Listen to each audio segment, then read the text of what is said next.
আল্লাহর দুনিয়ায় একমাত্র মানুষের খাওয়া কম পড়ে, অন্য কারো খাওয়া কম পড়ে? পাখি পুকি কি না খায় থাকে? মাছ না খায় থাকে? পশু না খায় থাকে? কারণ এইটা চলে কার নিয়মে? আল্লাহর নিয়মে। আর মানুষের নিয়মে যেগুলো চলে সেখানে অভাব হয়।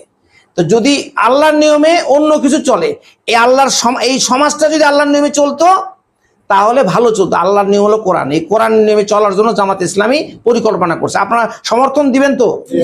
ইনশাআল্লাহ। তাহলে কোরআনের নিয়মে দেশ চালাতে হবে, না হলে চোর বাটপার হবে। আর ভোটের সময় 500 টাকার নোটাটা দিলে যদি ভোট দিয়ে দেন তাহলে তো ওই টাকা সে মাইরে খাবে আর চিরজীবন শেষ।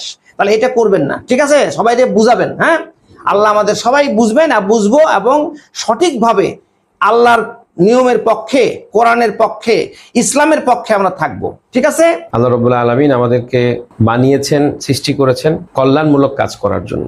বাংলাদেশ জামাত ইসলামী তার প্রতিষ্ঠা লগ্ন থেকে শুরু করে আজও পর্যন্ত মানুষের কল্যাণের জন্যই কাজ করছে। ইনসাফ ভিত্তিক সমাজ প্রতিষ্ঠা করার জন্য যে স্বপ্ন জামাত ইসলামী দেখছেন, এটাই কিন্তু গত 24-এর আন্দোলনের ছাত্রদের একটি স্লোগান ছিল, উই ওয়ান্ট জাস্টিস।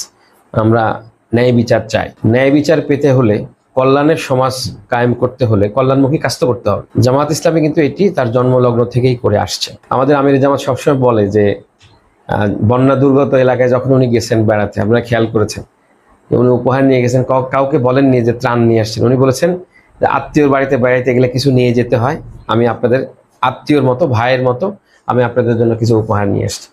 ঠিক আমরাও একই কথা বলছি। আসলে আমরা ভীষণ লজ্জিত যে এই উপহারটুকু আপনাদের বাসায় গিয়ে পৌঁছায় দিতে পারলে খুব ভালো হতো। আমরা লজ্জিত যে আমরা আপনাদেরকে ডেকে দিচ্ছি, এটা আমাদের হয়তো উচিত হচ্ছে না। তারপরেও সময় স্বল্পতার কারণে আমরা আপনাদেরকে ডেকে তো স্বল্প পরিসরে আমরা দিচ্ছি। এটা আমাদের চলমান প্রক্রিয়া। আলহামদুলিল্লাহ, আপনারা আমাদের ডাকে সাড়া দিয়েছেন এবং এই কল্যাণের কাজে আপনারা আমাদের সহযোগিতা করেছেন। আমি আল্লাহর কাছে দোয়া করছি, মাহে রমজানের আজকে 28তম দিবসে আল্লাহ তাআলা আমাদের এই কাজটুকু কাল কিয়ামতের দিবসে নাজাতের ওসিলা হিসেবে কবুল করুন। আমিন।